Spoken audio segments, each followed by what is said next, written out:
guys, so in today's video we are going to be making Tate's food. It is homemade food, and Tate actually eats a combination of homemade and kibble. I'll show you the kibble he's on right now. This is what he's on. It is Dr. Gary's best breed working dog. It's made with chicken. This is actually like a really good quality kibble, and it's formulated for large and giant breeds, and it's what our vet recommends, and our trainer as well. And Tate really likes it. He'll eat it plain, but I'm a huge proponent of homemade dog food. May eats 100% homemade. She used to have really terrible allergies, and we did some allergy treatment. We did Heska immunotherapy allergy drops. I might talk about those in another video if anyone's interested in them. It cured her allergies, but during that point we found out about storage mites that are present in all dog food and all kibble. She was very allergic to those. So when we first found out about that, we stopped kibble completely and switched her to a homemade diet. She is so healthy. Like, she has no health problems. She does really, really well on homemade. I'll show you. This is her homemade food. One thing that you're going to notice is that May's homemade mix is definitely more veggie heavy than Tate's mix. May is actually on a very specific diet. She has already lost a lot of weight. She's at a healthy weight now. She still has about 10 pounds to lose that her vet would like us to lose, but she is healthy now, so we're just continuing the diet that she had been on before. Our vet loves homemade and has like a nutritionalist on staff that gives these homemade health recipes. I don't follow an exact recipe anymore. I've been doing it for so many years now that I just eyeball it and know what, you know, I can tell like what the mix should be. But the original recipes that we got were under vet supervision, and they are just really, really great. If you don't feed your dog homemade, I can't recommend it enough. We don't feed raw, but we do feed homemade. So Tate is he's on chicken right now. I was incorporating some lamb into it. I'm actually out of lamb today, so we're doing chicken, and I'm going to cook some salmon up. He's never had salmon before, so I'm going to cook the salmon separately, and if he likes it, I'm going to mix it in. Otherwise, it'll just be chicken. I would love to give Tate beef. I want him to have iron and the extra protein from beef. However, he has a really sensitive tummy, so beef does not agree with him right now. We keep trying to introduce it in really small amounts, but his tummy just says no, so we'll keep trying it kind of, you know, over time and see eventually if he'll like it. So the first thing I'm going to do is let's just get this salmon in a pot. And I basically just boil, I guess. I'll just cover this with a little bit of water and kind of poach it. Not a ton of water, but just enough to almost cover. And I'll boil this until it's just done. All right, so here's the salmon with a little bit of water. I'm going to cover that, and that's going on the stove. All right, so for this other stuff, we are just gonna stick the chicken in the pot. I do the chicken the same way, but I definitely cook the chicken a lot more than the salmon.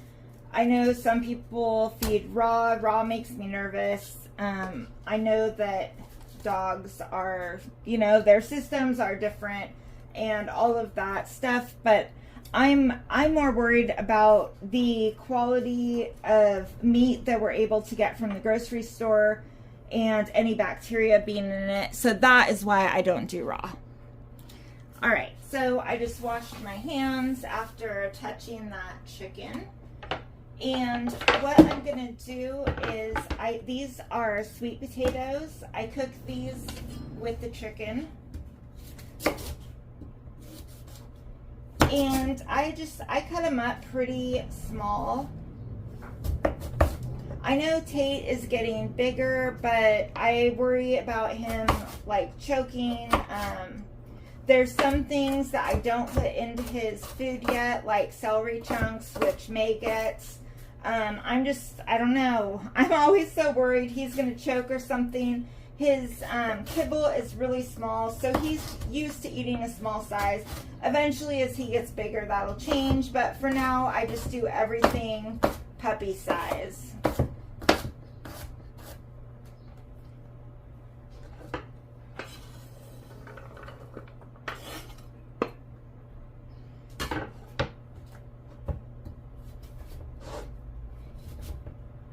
And one of these pots of food lasts Tate about a week. He is doing right now, he's doing about 3/4 kibble and 1/4 homemade. I would love to have Tate on a 100% homemade diet. We actually, when we first brought him home, that's what we were doing, and that was our plan for him. And then our vet talked to us about some concerns. Tate was a tiny bit underweight on homemade, which surprised me because he was eating really, really well. But the bigger issue with giant breeds are their bones and growth plates. They need a really specific amount of like calcium and phosphorus and magnesium. They need really specific percentages for their bone development. They could have some really serious bone issues if they're not getting everything that they need in the correct percentages before their growth plates close. That happens at about 18 to 24 months for giant breeds. So our vet talked to us and basically convinced us that the best thing for Tate would be to do a combination of homemade and kibble. The kibble is just to make sure he's getting everything he needs, and then the homemade is kind of a bonus. We can feed Tate more because he was underweight. He's growing so fast. So I do give him like the minimum recommended amount of kibble, and then he gets usually a couple scoops of homemade, and that works well. Eventually we have to increase it constantly. We have to look at how hungry he is. We're monitoring his weight, and we'll adjust it as needed. Right now he eats about 4 cups of kibble a day and probably 1.5 cups of homemade. And right now he eats 3 times a day. I work from home. I'm able to do it, so I do. I know not everybody can feed 3 times a day. For giant breeds, because they have a tendency to get bloat, or they're prone to bloat, I'll say, they don't always get it.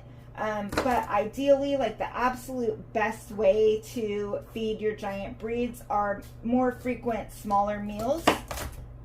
So I do that because I'm home and have the ability. If I worked outside of the house, we would probably be feeding him twice a day. But he gets breakfast. G gets up and feeds him breakfast. Sorry, some of these I cut a little bit too big. I kind of got sidetracked and felt like I was cutting for May. But G gets up about 5:30 and gives him breakfast. And then I give Tate lunch at 11 a.m. And then he eats dinner at 4 p.m. And then he gets a little pre-bed snack at about 8:30 at night. Eventually that nighttime meal will be cut out. We probably should have cut it out already. But honestly, if he does not eat before bed, he wakes up multiple times in the middle of the night and he gets whiny and cry. That's enough green beans right there. So we're still feeding him just at night so that we can sleep.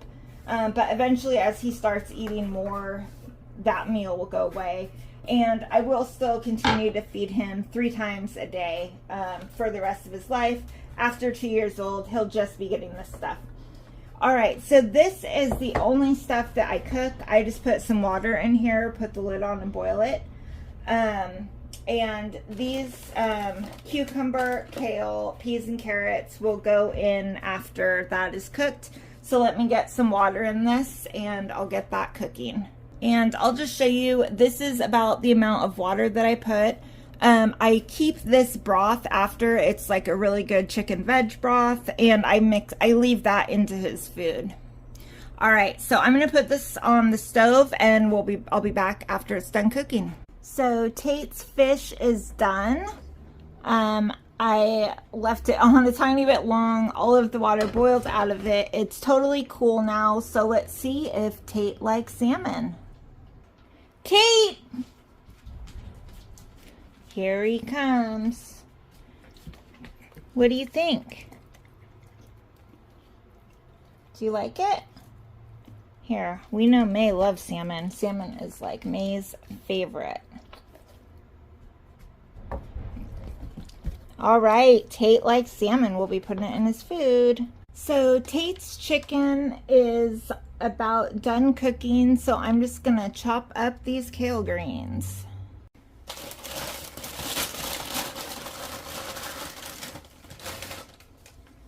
And I separate the stalks because I like to chop those up pretty small, just so, like, again, like that he doesn't choke. You want some, sweetie? Here. Tate loves kale. Like, he is such a veggie dog, and I was actually really excited about that because May loves veggies. Odin loved veggies. So it's nice. They'll eat like plain lettuce and kale.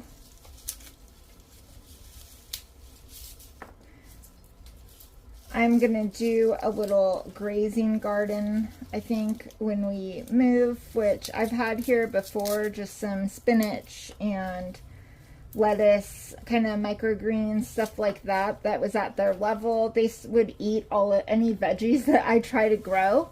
So it's nice to have some stuff that they can actually have that's just for them outside.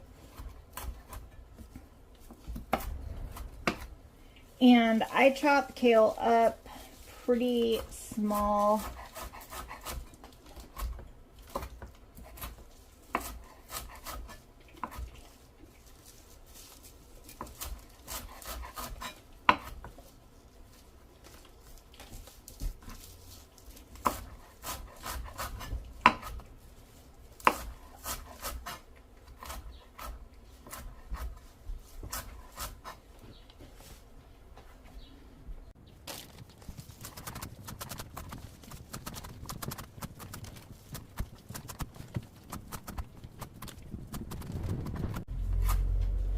And I'm just going to bring the pot over here really quickly. Alright, so I drained the chicken out of that pot, and it is in the strainer in the sink, just cooling off.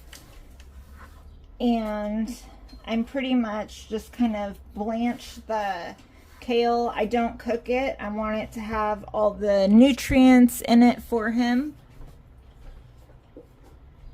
It does get really small. It shrinks a lot. It's like spinach. So I usually just do this with the hot water. It'll, make it soft, and then I can tell like exactly how much I actually need to put in there.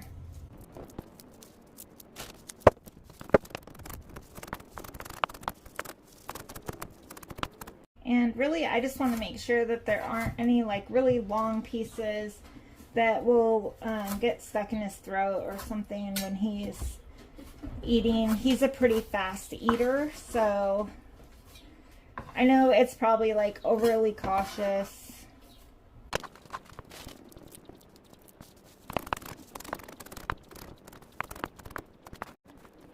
And then I just do some of the stalks really small. Tate actually really loves the stalks. May like some too. I don't know how much actual like nutritional content is in the stalks, but they just like them. So, you know, a little extra crunch or whatever for his food. And that should be good with the kale. A lot of that broth cooked off. Normally there's a bit more broth, but that is an alright amount there. And I'll just get some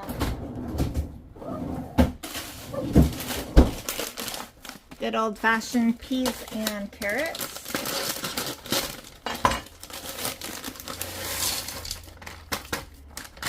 And I just put a whole bag in there.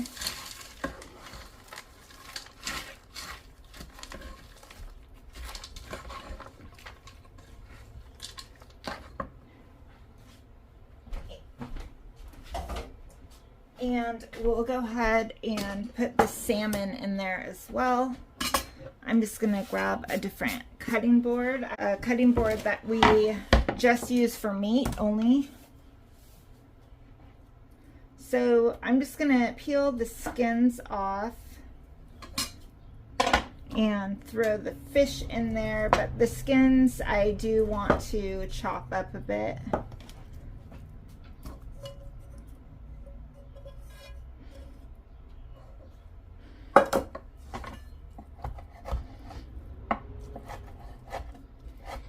And I'm glad that he likes salmon. I have been putting fish oil in his food, so now I won't need to do that. He'll be getting some just from fish this week, which is nice. I don't actually have any liquid fish oil, so I have capsules that I have to like cut the bottom off and squirt on top of his food, which is a hassle. It usually squirts all over. And this isn't a lot of fish. I might still give them a little extra fish oil. It is super good for them.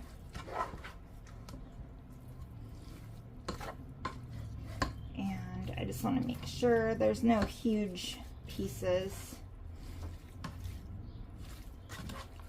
All right.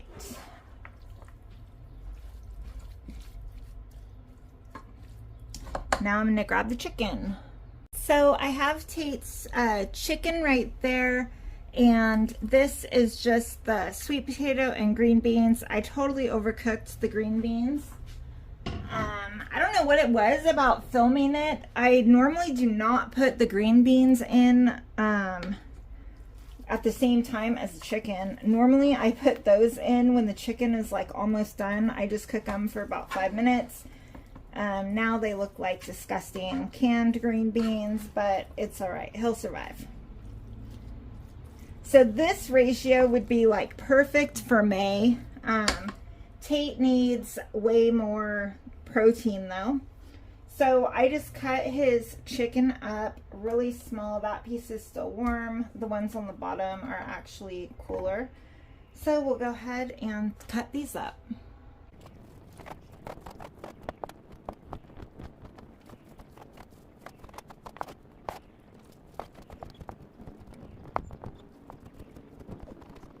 And they should be in little bite-sized chunks like that.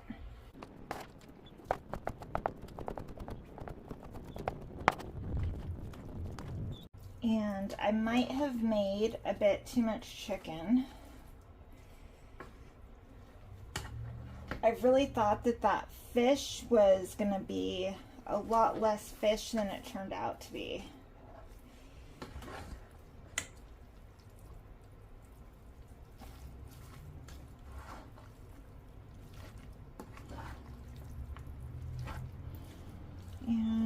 All right, we'll do a little bit, we'll do some more chicken, not too much more, probably just this one piece here.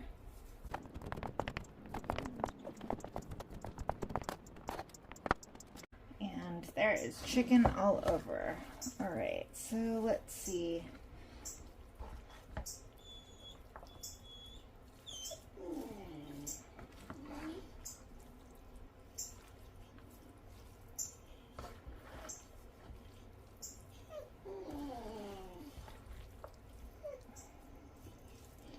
All right, so this looks perfect. We have some chicken left over, which is great because I'm going to do a little bit of training with Tate. So I'm going to chop some of that chicken up really small. I'll save some, maybe put some into May's food or save it for Tate and use some as little treats. And I'll just get this out of the way here. So what I do now is I take one of these little containers. This will feed Tate for about 3 to 4 days, this amount. So what I do is I make a whole pot of food and I fill this pretty much all the way up with his food. And then there'll be some left over. The leftovers, I let it cool all the way down and I put it in the freezer. And then when he has 1 day left in here, I'll take the rest out of the freezer and defrost it. And that keeps me from having to actually make homemade food multiple times a week. It's actually really easy. You guys didn't see the cook time, but you saw how long it actually takes me to put it together. It's really not that long at all. If I had to guess, I would say with both dogs, maybe I spend an hour a week preparing food for them, and it is just so much better for them. I mean, May has, you know, her allergies, everything is so much better. Her coat is great. She has a ton of energy. Like, she is just very healthy. Her blood work is always great. It is just, if you can swing it, I would recommend it. It's actually not that expensive either. Tate will be more expensive. Usually we spend about $50 to feed both the dogs. When Tate is full grown and he's off of kibble and doing 100% homemade, it'll be about $150 a week. They're like our children, you know. Our grocery bill is usually $200 a week total. $150 for the dogs, $50 for us. We obviously eat a lot of the same stuff the dogs are eating. G has actually, which is pretty funny, but he has actually eaten their food before when I didn't cook dinner, or, you know, I'm not a great cook. Sometimes I burn whatever I make for dinner. And instead of eating like frozen burrito or something, he will just eat their food. It's just unseasoned, kind of like a stew. I don't know. It's good. It tastes good. People can eat it, and it's really good for dogs. So if you're not feeding homemade, I highly recommend it. All right, you guys, I hope you enjoyed watching me get Tate's food together, and I'll see you guys next time.